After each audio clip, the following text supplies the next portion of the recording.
यद्यपि ये बात निश्चित है कि तुम ये जो सुन रहे हो, ये सुना हुआ प्रवचन तुम्हारा कभी व्यर्थ नहीं जाने वाला, कभी नहीं जाएगा। यदि ये जीव आज में साधु बन गया, कोई बात नहीं, बन गया, और मान लो कोई पाप कर्म का उदय आ भी गया, नरक भी चला गया, जैसे आज कौन महावीर भगवान भरत चक्रवर्ती के पुत्र हुए, और वे नरक निगोद आदि कौओं की पर्याय में 60,000 वर्ष, 60,000 पर्याय चले गए, नपुंसक की 60,000, वेश्या की 60,000 पर्याय प्राप्त कर ली। उसके बाद भी वो जाकर के उनका जो सुना हुआ था वो काम आया। इसी प्रकार सुन लो, जितनी महिलाएं बैठी हैं, पुरुष बैठे, सबसे मैं कहना चाहता हूं, आज जो भी तुम प्रवचन सुने हो, आज तक जो भी सुना है, ये तुम्हारा कभी भी व्यर्थ जाने वाला नहीं है। हमारे आचार्य भगवान ये कहते हैं, हमारे ये जो अरहंत भगवान ये कहते हैं कि तुमने जो प्रवचन सुना है अभी तक, वो सारा सारा तुम्हारे मेमोरी कार्ड में चला गया, मेमोरी कार्ड में चला गया। यदि ये जीव कारणवश नरक में भी चला जाए और यहां मिथ्यात्व का उदय रह जाए, और ये सुन करके मिथ्या दृष्टि बन करके भी उसने जो प्रवचन सुना, भगवान की वाणी को सुना, ये 7 तत्वों को सुना, जीव तत्व का कथन सुना है, और वहां जाकर के अवधि ज्ञान ना हो, अवधि ज्ञान हो जाएगा, लेकिन उसका नाम होता कुअवधि। नियम से 2 गति ऐसी है जहां पर जन्म लेते ही 3 ज्ञान होते हैं। कौन कौन से? मति ज्ञान, श्रुत ज्ञान और अविधि ज्ञान। वो 2 गति कौन सी है? एक नरक गति और एक त्रियंच गति, देव गति। ये 2 गति हैं जहां नियम से सम्यक दर्शन होता है, जहां नियम से जाति स्मरण होता है, और उस जाति स्मरण से वहां पर उस जीव को सम्यक दर्शन हो जाता है, उस वेदना से सम्यक दर्शन हो जाता है, और यहां तक कि जो कुअवधि यदि सम्यक दृष्टि है तो सुअवधि होगा, और मिथ्या दृष्टि है तो कुअवधि ज्ञान होगा। यही वाचना है तुम्हारी, इन चीजों को समझना। अब यहां से जीव चला गया, कहां गया? नरक में। मान लो इस पंचम काल में अधिकांश जीव नरक ही जाएंगे, अधिकांश जीव त्रियंच गति में ही जाएंगे, क्योंकि जो इसने 2 पुरुषार्थ छोड़ दिए, धन पुरुषार्थ और मोक्ष पुरुषार्थ छोड़ दिया, अब किस में लग गया पूरा समय? अर्थ और काम पुरुषार्थ। अर्थ इसलिए कि अर्थ के बिना काम पुरुषार्थ की सिद्धि नहीं होगी। कौन शादी करेगा? कौन अपनी बेटी देगी? तुम ये बताओ, गांव छोड़ करके शहर आए। अभी मैंने पूछा 1-2 लोगों से जो भोपाल में रहते थे और यहाँ भी कुछ गांव से आ गए, मैंने कहा तुम यहाँ क्यों आ गए? बोले क्या बताए महाराज, वहाँ बेटा बेटी की कोई शादी नहीं करता था, गाँव में कौन शादी करता, वहाँ टड़ा वगैरह में कौन जा रहा है, इसलिए मैं आ गया हूँ।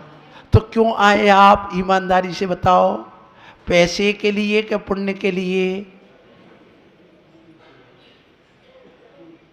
यदि तुम यहां आकर के पैसे के साथ पुण्य कमाते हो तो तुम परम सौभाग्यशाली हो, भव्य हो, सम्यक दृष्टि हो, नियम से तुम्हारा कल्याण होने वाला। तो ये लक्ष्य लेकर के आओ कि मैं गांव में, मुझे साधु नहीं मिलते थे, गांव में मुझे प्रवचन नहीं मिलता था, गांव में साधु संगति नहीं मिलती थी, गांव में स्वाध्याय नहीं मिलता था, गांव में ऐसी पूजा नहीं मिलती थी, लेकिन मैं कितना सौभाग्यशाली हूं कि आम के आम और गुठलियों के दाम, अर्थात मेरा पैसा भी हो गया और पुण्य भी इकट्ठा हो गया, मैंने धन पुरुषार्थ भी कर लिया। तो सुबह से उठो और ऐसी एक क्रिया करो,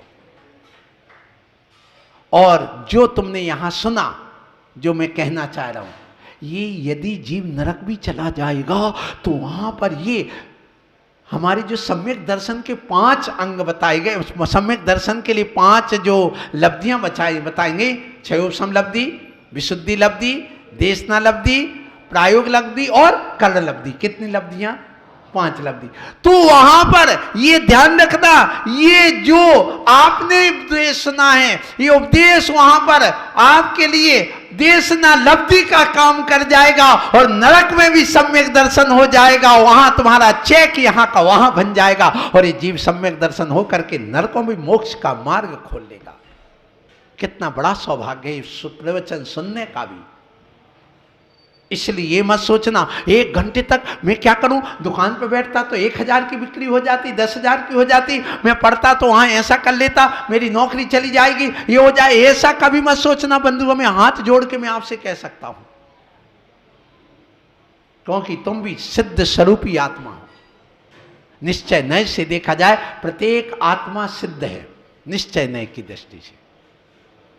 दृष्टि, ये दृष्टि का अर्थ क्या? बस दृष्टि का अर्थ ये सामने पत्थर का खंबा खड़ा हुआ है, अब इसमें एक दृष्टि देख रहा कि इसमें एक देवांगना बन जाएगी, एक कारीगर, दूसरा कारीगर देख रहा इसमें एक नृत्यांगना बन जाएगी, एक देख रहा कि इसमें एक हमारा पूरा खंबा बन जाएगा, एक देखता है कि इसमें हमारी एक प्रतिमा बन जाएगी। उसकी दृष्टि में अभी पत्थर है, लेकिन दृष्टि में क्या दिख रहा है? बोलो, क्या दिख रहा है? हैं? भगवान दिख रहा है को। आपने एक प्लाट खरीदा, बाजार में है प्लाट, अब आपकी दृष्टि क्या, दूसरे की दृष्टि क्या, तीसरे, एक देख रहा कि मेरे बढ़िया बहुत अच्छा यहां पर एक मार्केट बन जाएगा, एक की दृष्टि क्या दिख रही वहां, अब वो प्लान बना रहा अंदर अंदर दिमाग में कि देखो यहाँ पर ऐसे बनाएंगे, यहाँ पर ये बनेगा, यहाँ पर ये बनेगा, यहाँ पर ऐसी दुकान बनेगी, ये 2 मंजिला बनेगी, नीचे ऐसा तलघर बनाऊंगा, वे बनाऊंगा। दूसरा कहता नहीं अब इसको मैं पूरा पूर करके ऊपर अच्छा महल बनाऊंगा। यहाँ पर एक कहता नहीं मैं बहुत अच्छी होटल बनाऊंगा। एक सोच रहा है कि यहाँ पर मैं एक मैरिज हॉल बनाऊंगा। प्लाट एक है लेकिन दृष्टि सबकी अलग अलग। बस इसी का नाम भेद विज्ञान दृष्टि है। उसमें निश्चय दृष्टि से वो देखता है जीव कि ये शरीर सो मैं नहीं। ये जो ज्ञाता दृष्टा आत्मा जो बैठा हुआ है पुरुषाकार, बस वो मैं हूं, वो जो दृष्टि दिख जाती। आज कौन कहता मोक्ष नहीं है? मैं कहता हूं आज भी मोक्ष है। आज मोक्ष है, ये मत कहना का मोक्ष नहीं है। आज कभी मत कहना मोक्ष नहीं है। मोक्ष 3 प्रकार का है, भाव मोक्ष, द्रव्य मोक्ष और जीवन मोक्ष। कितने प्रकार का? जीवन मुक्ति, भाव मुक्ति और द्रव्य मुक्ति। कितनी हो गई? अब विचार करना आप लोग, सम्यक दृष्टि ज्ञानी लोग, यहां अंकुर कॉलोनी में सबसे ज्यादा स्वाध्याय होता है, मुझे सुना है और मुझे प्रसन्नता है कि यहां पर स्वाध्यायशील लोग हैं और मुझे स्वाध्यायशील लोगों की जरूरत है, मुझे और टोना टोटका वालों की जरूरत नहीं। आप आओ, समझो इस तत्व को, जीव तत्व क्या है समझो, ये पुरुषार्थ करो जानने का। खुद को नहीं जाना तो तुमने क्या जाना? खुद से परिचय नहीं किया तो तुमने क्या किया? खुद के गुणों का विकास नहीं किया, तुमने कितना कर लिया तो क्या किया? विकास करो, चेतन का विकास करो। सब जड़ का लगे, विकास में लगे हो, जड़ को जड़ में खर्च कर रहे। अरे सम्यक दृष्टि वह है कि जो, सुन लो, वीतरागता में भी, वीतरागता तो देखते ही है, लेकिन रागी में भी वीतरागपना देख लेता है। ये ध्यान रखना, उस संसारी आत्मा में सिद्ध आत्मा देख लेता है, वो सम्यक दृष्टि है। और मिथ्या दृष्टि वो है कि जो इन वीतरागी साधुओं में भी राग खोज लेता है। वो कौन है बोलो? और सम्यक दृष्टि कौन है? उस रागी में भी क्या देख रहा है? वीतरागता। और सम्यक दृष्टि कौन है? समझ में आ गई ना? और मिथ्या दृष्टि कौन है बोलो? जो इन वीतरागी साधुओं में भी क्या खोज रहा है? वो तो ये करते हैं, वो तो ऐसे हैं, वो तो गौशाला खुलवा रहा है, वो तो वो बनवा रहे हैं, वो तो मंदिर बनवा रहे हैं, वो तो ऐसा करते वैसा। उसने क्या देखा? साधु में साधुपना देखा है, उसमें वीतरागता देखी कि रागीपना देखा? ईमानदारी से बताना है। रागीपना। तो जो इस आत्मा में, जब अपन ने समझा है ये आत्मा त्रैकालिक शुद्ध तो नहीं है, परंतु निश्चय नय से शुद्ध है, ये अपन ने देखा, उस दृष्टि में देखा। अब वो भाव मोक्ष उसने कर लिया। क्या? ये भाव मोक्ष 4थे गुण स्थान से 12वें गुण स्थान तक होता है।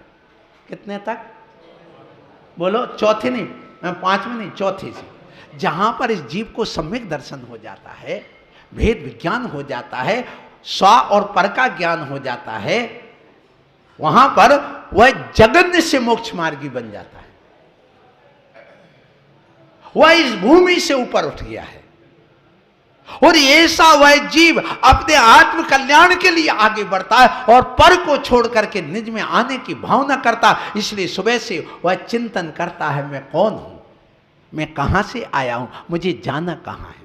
बस ये 3 प्रश्न भी तुम्हारे अंदर आ गए। चौथा आ गया, मैं क्यों आया हूं, कौन सा निमित्त था जिस वजह से मैं मनुष्य बना, सुअर नहीं बना, कुत्ता नहीं बना, बिल्ली नहीं बना, शेर नहीं बना, झाड़ू लगाने वाला नहीं बना, वो नाली साफ करने वाला नहीं बना, भोजन बनाने वाला नहीं बना, दाढ़ी मूछ बनाने वाला, बाल बनाने वाला नहीं बना, कपड़े धोने वाला धोबी नहीं बना। आपने कभी ये विचार किया आखिर में बना क्यों? स्वाध्याय बहुत करते, करो, मेरा आशीर्वाद है, लेकिन 5 मिनट के लिए आप यहां आकर के चिंतन जरूर करना। और ये चिंतन तभी आता है जब गुरु आपको उपदेश देते हैं। उस समय स्वाध्याय परम तपा कहा कि नहीं, बोलो, कहा है ना। हमारे आचार्यों ने स्वाध्याय को परम तप भी कह दिया। क्यों? क्योंकि इच्छा निरोधा तपा, इच्छाओं का निरोध करना क्या है, तप है। जब आप अपने घर के दुकान का लोभ छोड़ करके, आप अपने विषय भोगों का लोभ छोड़ करके, खाने पीने आदि का लोभ छोड़ करके इच्छाओं को आपने जीता, तब आप मंदिर की देरी पर आए हैं।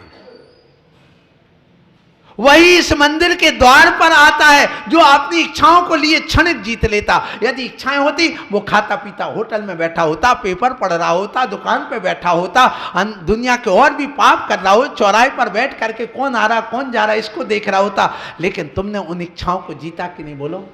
इच्छा को जीत करके ही तो 1 घंटे के लिए बैठे ना, तो इच्छाओं के निरोध का नाम क्या है, तप है। तो तुम अभी यहां तप कर रहे हो, ये भी ध्यान रखना। और इस समय जो आर्त और रौद्र ध्यान थे वो तुम्हारे छूट गए। यहां तुम्हें कोई आर्त ध्यान नहीं, कोई रौद्र ध्यान नहीं, लड़ने झगड़ने की बात नहीं, घर गृहस्थी की नहीं, खाने पीने की कोई बात नहीं। सिर्फ आपके मन में एक ही बात चल रही है कि हम गुरु के मुख से जिन वाणी का स्वाध्याय कर रहे हैं, जिन वाणी का रसपान कर रहे हैं, ये हमारे हित के लिए है, ये मेरे लिए है, अपनी आत्मा के लिए है, अब पर के लिए नहीं है। मैंने सबके लिए कर लिया, लेकिन निज के लिए कब किया, ऐसा विचार करो और कुछ नहीं करना। आप 1 मिनट के लिए आपके अंदर आ जाए, कहते ना बिजली कौंध गई, क्या कहते, बिजली कौंध गई। तो कब होती है, भाव मोक्ष। कौन से गुण स्थान से कौन से गुण स्थान तक, बोलो। चौथे गुण स्थान से कहां तक, 12वें गुण स्थान तक। फिर 13वें गुण स्थान में जीवन मोक्ष। जब अरहंत अवस्था आ जाती है, अरहंत अवस्था से जीवन से मुक्ति मिल गई और वो अरहंत अवस्था आ गई, और जब वो जीवन से मुक्ति मिलती है, अब उसका पुनः जन्म नहीं होना, अब बस सीधे मरण होना है, अब मोक्ष नहीं, मोक्ष होना है। और वह मोक्ष भी मरण कहलाता है, जिसका नाम है पंडित मरण। मोक्ष को भी मरण कहा। क्यों कहा मरण, बोलो। क्योंकि आयु कर्म के क्षय होने का नाम क्या है, मरण। क्या कहा, आयु कर्म के क्षय होने का नाम मरण है, और कर्मों के क्षय होने से पूर्ण कर्मों के क्षय होने का नाम क्या है, मोक्ष है। बस मरण में और मोक्ष में इतना ही अंतर है। तो आपने आयु कर्म का भी क्षय किया और कर्मों का क्षय कर दिया, तो कहां चले गए, मोक्ष। अब प्रश्न ये आता है कि मोक्ष में और मौत में क्या अंतर है, कैसे पता चलता कि इस जीव को मोक्ष हुआ, और ये कैसे पता चलता इस जीव को मरण हुआ। कोई बच्चे आकर के पूछते मुझसे, अभी दीनदयाल नगर में एक बच्चे ने पूछा था, महाराज मुझे ये बताओ, ये कैसे पता चला कि इसको मोक्ष हो गया, बताओ किसी को मालूम, जरा हाथ उठा के देखना भैया, इनको दिखा दो सबको। हाँ, क्या कहा आपने, कैसे समझा कि इसको जीव को मोक्ष हुआ और इसको मरण हुआ, कोई बता सकेगा, किसी को नहीं पता, मैं बता रहा हूं। जब इस शरीर से हंसा निकल जाए, हंसा माने आत्मा निकल गई और शरीर पड़ा रह गया, उसका नाम है मौत।